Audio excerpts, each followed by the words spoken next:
আসসালামু আলাইকুম। এইচএসসি 25 ব্যাচের যারা আছো, মানে যাদের এবারই আমাদের এইচএসসি পরীক্ষাটা হতে চলেছে, তাদের জন্য আসলে এই রোজার মাসে একাডেমিক প্ল্যানটা কেমন হওয়া উচিত ছিল, আজকে আমরা এই ভিডিওর ভিতরে সেটা নিয়ে কথা বলবো।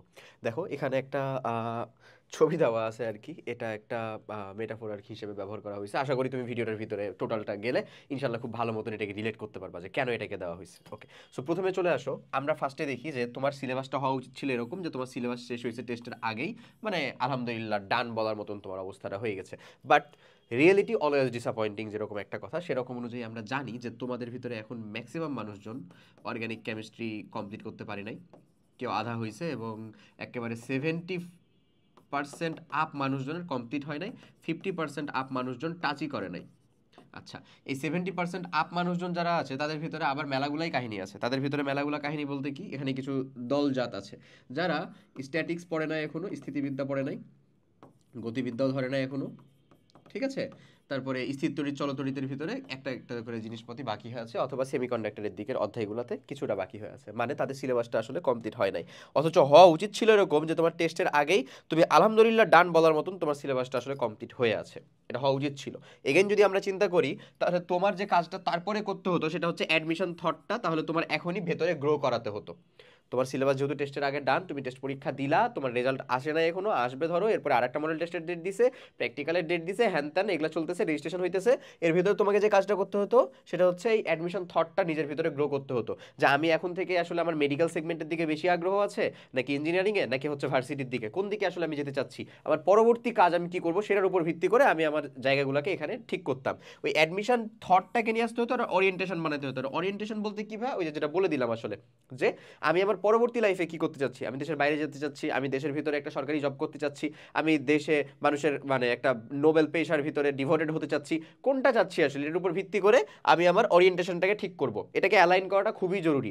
অনেক মানুষজনই এরকম হয়, এইচএসসি পরীক্ষা শেষ কমপ্লিট, তারপরে হচ্ছে তার সেই যে সিদ্ধান্ত নিবে, এখনো 3-4 দিন ইউটিউব দেখে, খালিদ ফরহান ব্রোর ভিডিও দেখে, সব কিছু দেখে তারা চিন্তা ভাবনা করবে যে আচ্ছা এখন আমার তাহলে কোন দিকে যাওয়া উচিত। ওকে, দ্যাটস ওকে, সেখান থেকে যে একেবারে মানুষজন উঠে না এমন না, বাট হওয়া উচিত ছিল হিসাবটা এরকমই যে সে শুরুই করতেছে কই থেকে, এই যে ধরো এখান থেকে, যে সিলেবাস ডান, তারপরে সে এখন অ্যাডমিশন ওরিয়েন্টেশন, অ্যাডমিশন থটগুলোকে আস্তে আস্তে গ্রো করতেছে। এখন এইচএসসি সিলেবাসটা এগেন তারপরে অ্যাডমিশন থটটাকে নিয়ে যাওয়ার মানে এই না যে অ্যাডমিশনের টোটাল সে ডিভোটেড হয়ে যাবে, এমনটা মোটেও না।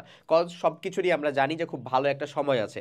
আমরা দেখবো যে এখানে আমার বেশ কিছু পেয়ার আছে, কোন পেয়ার থেকে কোনটা কাছে, এবং সেটার প্রতিকার কি কি, মানে এগুলো যে হওয়া উচিত ছিল এটার প্রতিকার এখন এই মুহূর্তে কোন সিদ্ধান্ত নিলে করা যেতে পারে, সেটাও এখান থেকে দেখবো। তো চলো, আমি যেটার কথা বলছিলাম, যে সাপোজ তুমি অ্যাডমিশন তার ওরিয়েন্টেশন করলে, এরপরে এইচএসসিটা ফুল দামে রিভিশনের প্রস্তুতি, মানসিক প্রস্তুতি নিবা, যে এইচএসসিটা আমাকে, এইচএসসির সিলেবাস যেটা আছে সেটাকে আমাকে ফুল দামে পুরোটাই রিভিশনের করতে হবে। এবং এটা কিন্তু আমি তোমাকে এই রোজার মাসটার ভিতরে, মানে যেটা একবারে নো ম্যানস ল্যান্ডের ভিতরে পড়ছে, যে তোমার টেস্ট পরীক্ষার পরে এটা শুরু হয়েছে, এখনো পরবর্তী পরীক্ষা বা পরবর্তী মানে তোমার কি বলে ই পরীক্ষার ভিতরে, বোর্ড পরীক্ষার ভিতরে বেশ কিছুটা টাইম বাকি আছে, তার ভিতরে কিন্তু আমি বলছি না এই সময়টার ভিতরে তোমাকে রিভিশন করতে বলতেছি না, তোমাকে বলতেছি যে এই সময়ের ভিতরে তুমি রিভিশনের মেন্টাল প্রস্তুতি নাও। এবং সব থেকে গুরুত্বপূর্ণ সেটা করা, সেটা হচ্ছে যে এই টাইমটাকে তুমি গ্যাপ ফিলিংয়ে কাজে লাগাও। আমাদের জন্য, তোমার জন্য সব থেকে বেস্ট সাজেশনটা হচ্ছিল এরকম, যে তুমি এখানে প্রি অ্যাডমিশনটা কমপ্লিট করো শূন্য থেকে ঢাবিয়ান। সাপোজ আমি যেটার ভিতরে আছি, মানে ঢাকা ইউনিভার্সিটির প্রস্তুতি রিলেটেড যাবতীয় কথাবার্তা আমি বা আমার সেগমেন্টে যে মানুষজন আছে দেখতে পাইতেছো, তারা একটু বেশি ভালো জানে। দ্যাটস ওয়াই তোমাকে আমি বলতেছিলাম যে ঢাবিয়ান হওয়ার যদি তোমার স্বপ্ন থেকে থাকে, তাহলে তুমি এখন এটার ভিতরে ঢোকো। এবং এটার ক্লাসের যে স্ট্র্যাটেজি সেটা হচ্ছে প্রত্যেক দিন সকাল, মানে ইফতার পরে তোমাকে ক্লাস দেওয়া হয়, এবং আহ, সন্ধ্যার পরে অর্থাৎ তারাবি পরে তোমাকে দেওয়া হয় ম্যাটেরিয়াল, সো তারপরে দেওয়া হয় এক্সাম, তুমি এক্সাম দিতে পারবা, এবং এইচএসসি থিওরি দিয়ে তুমি আসলে অ্যাডমিশন কোয়েশ্চেনটাকে কীভাবে সলভ করছো সেটা দেখতে পাবা, এবং খুব ভালো একটা মেলবন্ধন দেখতে পাবা। সো তুমি তোমার ইফতার পরের টাইমটুকু বা বাকি সময়টুকু লিটারেলি ওই কাজের জন্য রাখবা, এবং দিনের যে সময়টা পাচ্ছ সেটা হচ্ছে তোমার গ্যাপ ফিলিং। আমি শতভাগ বলতে পারি যে আগেই ডান, এটা প্রায় ডান হবে লিটারেলি, ঠিক আছে? কখনোই দেখা যায় না যে 100% কারো ডান হয়, এটা একটা কিন্তু তুমি তোমার ভালো দিক হিসেবে চিন্তা করতে পারো, যে ভাই আমার তো ডান হয় নাই, তার মানে কি আমি পিছিয়ে আছি? না, ম্যাক্সিমাম মানুষজনেরই আসলে পুরোপুরি ডান হয় না ভাইয়া, প্রায় ডান হয়। বাট মেলা মানুষজন থাকে তোমার আমার মতোই, যারা হচ্ছে মানে কেবল 40% ডান, এর থেকেও কম থাকে।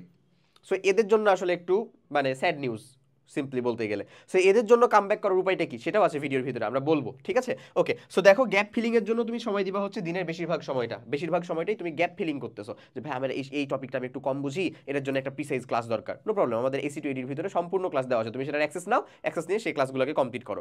অথবা তুমি যদি চাও যে ভাই আমার কাছে রিয়েক্ট অ্যাক্সেস আছে সেখান থেকে করতে পারো, অথবা ফ্রি সোর্সও মেলা আছে ভাই, তুমি চাইলে সেগুলো থেকেও কমপ্লিট করতে পারো। ওকে, সো তোমার হওয়া উচিত ছিল কিন্তু ইন টোটালে এই কথাবার্তাগুলা, বাট বাট টোটালটা এটার উল্টাটা হয়। এবং এখানে দেখো এটা একটা ডেমনস্ট্রেশন দেওয়া আছে যে আমাদের এইচএসসি লাইফের ডেমনস্ট্রেশনটা কেমন। দেখো আমাদের সিটি বা মিড পরীক্ষা সেটা আমাদের একেবারে শুরুতে, সাপোজ তুমি একদিন পরীক্ষা দিতে মানে স্কুলে কলেজে গেলা, কলেজে যেই দেখা দিতেছে তোমাকে ধরাই দিছে, এই নাও বাবা সামনে সিটি পরীক্ষার রুটিন, এই অমুক ক্লাসে পরীক্ষা নেওয়া হবে, তুমি চলে আসবা।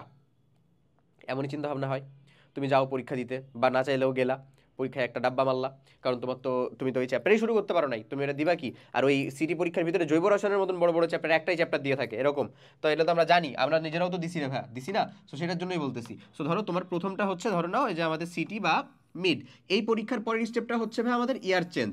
হ্যাঁ, ইয়ার চেঞ্জের পরের স্টেপটা হচ্ছে আমাদের টেস্ট, যেখানে ফুল সিলেবাস থাকে। টেস্টের পরের স্টেপটা হচ্ছে এইচএসসি। এই সিঁড়িতে কিন্তু আমি আসলে অ্যাডমিশনকে পাই না ভাই, অ্যাডমিশনকে পাই কোথায়? এই যে দেখো এখানে আলাদা একটা স্পেকট্রামে, টোটাল আলাদা একটা স্পেসে। এখন তুমি দেখো আমি এখানে হচ্ছে এই যে কিছু ডট লাইন দিছিলাম, হ্যাঁ, এই ডট লাইনগুলো দিয়ে তুমি একটু বোঝার চেষ্টা করো যে আমাদের অ্যাডমিশনটা আসলে কোন জায়গা থেকে কতটা বেশি কাছাকাছি, কোন জায়গা থেকে কাছাকাছি। কাছাকাছির চাইতে তুমি আসলে দেখো সেটার মাপে কে আছে, সেটার মাপে আছে কিন্তু একমাত্র এইচএসসি আছে, যে এটার লেভেলে আছে, বাদ বাকি তো এরা লেভেলে নাই এরকম একটা অবস্থা, ঠিক আছে? সো লেভেলে আছে কে? এই এইচএসসি। সো তোমার এইচএসসি পরীক্ষার জন্য যে প্রিপারেশনটা স্ট্যান্ডার্ড নিতে হয়, সেই স্ট্যান্ডার্ড প্রিপারেশনকেই আরও রংচং করে তোমার অ্যাডমিশনের প্রিপারেশনটা ক্রিয়েট হয় আসলে। এমন না যে এইচএসসি প্রিপারেশন কমপ্লিট করলে মানে অ্যাডমিশনের প্রিপারেশন কমপ্লিট হয়ে গেছে, এমনটা মোটেও কিন্তু না, লিটারেলি। তোমার যদি বিশ্বাস না হয় তুমি তোমার ইমিডিয়েট সিনিয়র স্কুল মানে কলেজের ইমিডিয়েট সিনিয়র ভাইয়া আপুদেরকে একটু জিজ্ঞাসা করে দেখো তারা কি বলে, তাদের মতামতটা কি। ইজ দ্যাট বোথ আর সেম? আসলে কি সবগুলাই হচ্ছে একই? উত্তরটা নাই আসা উচিত, এবং নাই আসে নর্মালি। তো তুমি এখন দেখো আমি যেটা তোমাকে বলছিলাম যে এইচএসসি থেকে যদি তুমি কমপ্লিট করতে পারো অ্যাডমিশন পর্যন্ত, তাহলে কিন্তু ঠিকই এখানে যাওয়ার মতন সম্ভাবনা আছে।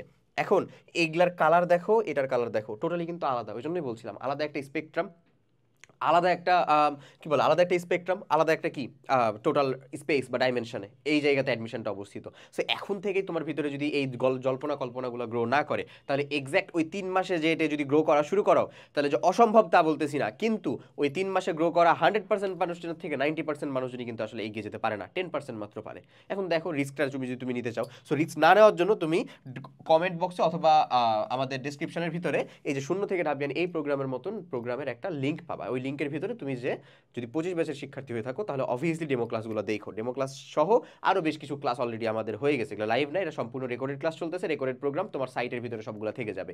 স্টিল রোজার 1/3 কমপ্লিট হয় নাই। এখন থেকেও যদি তুমি চিন্তা করো যে এখন থেকে আমি শুরু করবো, ভাই is it possible? Yes, it is possible, কিন্তু কিভাবে পসিবল? এই যে চলে আসে পসিবিলিটি আমরা দেখি। উপায়টা হচ্ছে এক, পড়াশোনার স্পিডটা 2x করতে হবে, কোনো উপায় নাই, এটা ফার্স্ট। এটা ছাড়া যদি কেউ তোমাকে হচ্ছে সাজেশন দেয় যে পড়াশোনা প্যারা নাই, আমি তোমাকে পড়াশোনা গুছিয়ে দিচ্ছি, খুব কম পড়াশোনাতে হয়ে যাবে, ডাহা মিথ্যা কথা চলতেছে, ওখানে যেও না, আমার রিকোয়েস্ট, ওটাতে যেও না। পড়াশোনার স্পিডটা তোমাকে 2x করতেই হবে। এই পরিশ্রমটা কারো কোনো কিছুরই সাথে কম্প্রোমাইজ করা যায় না ভাই, এটা মাথায় রাখবা। পরিশ্রমের সাথে কোনো কিছু কম্প্রোমাইজ হবে না। তুমি গুছিয়ে পড়ো, নো প্রবলেম, তুমি নোট করে পড়ো, তুমি বেসিক ক্লিয়ার করে পড়ো, তুমি অনেক বেশি পড়ো, তুমি অনেক কম পড়ো, তোমার মেধা মেলা ভালো, পরিশ্রম পরিশ্রম, এটার বাইরে আর অন্য কিছু যেতে পারে না, এটার সাথে কোনো কিছুই কম্প্রোমাইজ হতে পারে না। তুমি যতই ভালো হোক, তোমার মাথার ভিতরে করে ইনপুট দেওয়া হোক না কেন, তোমাকে পরিশ্রমটা করতেই হবে। এবং এইটারই বিনিময় হচ্ছে তোমার পরবর্তী জীবনটা আইদার ভালো হতে পারে বেশি পরিশ্রম করলে, খারাপ হবে কম পরিশ্রম করলে, সিম্পল অ্যাজ দ্যাট, ঠিক আছে? সো পরিশ্রমটা মাস্ট, এটা করতেই হবে। এখন পরিশ্রমের পরে আমি তোমাকে বলবো যে এখন থেকে যখন তুমি বুঝতেছো, তখন থেকেই তুমি নোট করে পড়ার মানসিকতা তৈরি করো। কারণ দেখবা তোমার আশেপাশে তোমার যে ফ্রেন্ডগুলো আসলে একটু বেশি কনফিডেন্ট থাকে পড়াশোনার প্রতি, ওরাকে দেখা যাবে ওরা একেবারে প্রিসাইজলি নোট করে পড়াশোনা করে, খুব ভালো, এটা কিন্তু কাজেও দেয়। সো এটা খুব গুরুত্বপূর্ণ, এটাকে মেনে চলার ট্রাই করো। যদি এখন চিন্তা করো যে ভাই এখন তো অত ইন ডিটেলসে নোট করার টাইম নাই, তারপর আমি বলবো যে তুমি শর্ট নোট করার ট্রাই করো, ওই যে ওই স্টিকি নোটের ভিতরে না, খাতার ভিতরেই, বাট শর্ট নোট করো, সমস্যা নাই, still it can function. Okay, last সেটা হচ্ছে টপিক বুঝে সময় ব্যয়। এটা অনেকটা জরুরি, কারণ তুমি যদি এখন আমি যদি তোমাকে বলি যে ভাই একটা লেকচারের ভিতরে আমি স্থির তড়িৎ তোমাকে বা চলতড়িৎ তোমাকে শেষ করিয়ে দিচ্ছি, অসম্ভব যে এমন না, সম্ভব। এবং এটার পিছনে আসলে সময় একটু বেশি ব্যয় করাও মানে উচিত। কেন উচিত? কারণ এখান থেকে একটা সিকিউ সৃজনশীল সেটের কোয়েশ্চেন হবেই। ইভেন তুমি অ্যাডমিশনে যেখানেই পরীক্ষা দিতে যাও না কেন, এখান থেকে কোয়েশ্চেন তুমি এমসিকিউ বা রিটেন পাবাই।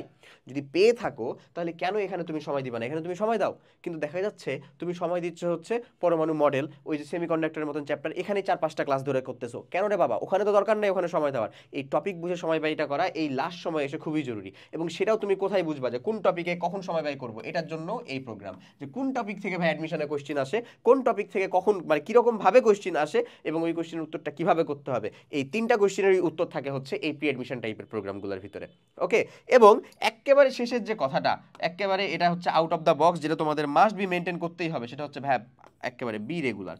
এটার কোনো বিকল্প নাই। আজকে আমি তোমাকে কথা বললাম, এখন তুমি তারাবির পরে একেবারে সেই মোটিভেটেড হয়ে টয়ে আজকে সারা রাত সেহরি পার করে একেবারে কালকে সকাল অবধি পড়াশোনা শেষ করে ফেললা, পরে দিন দিন ঘুমাইতেছো পড়ে থেকে। লাভ নাই কোনো। এমনি করলে বিন্দুমাত্র লাভ নাই। একদিন লিখতে বসলা, খাতা শেষই করে ফেলতেছো খাতা লিখতে লিখতে, পরের দিন 4-5 দিন খবর নাই। লাভ নাই কোনো। তোমাকে রেগুলারিটি মেনটেন করতে হবে। তুমি ধীরে ধীরে শুরু করো, আস্তে আস্তে করে বেশি বাড়াও, তোমার ভলিউম বাড়াও, বাট রেগুলার থাকো, রেগুলার করো। You can do better. ঠিক আছে? সো 25 ব্যাচের আসলে এই টোটাল রোজার মাসের প্রস্তুতিটা বা চিন্তা ভাবনাটা কেমন হওয়া উচিত ছিল, এবং এখনও তার কামব্যাক করার উপায়টা কীরকম ভাবে হতে পারে, সেই রিলেটেড কথাবার্তা আসলে আমাদের ডান। সো সবাই অনেক ভালো থাকো। আল্লাহ হাফেজ। আসসালামু আলাইকুম।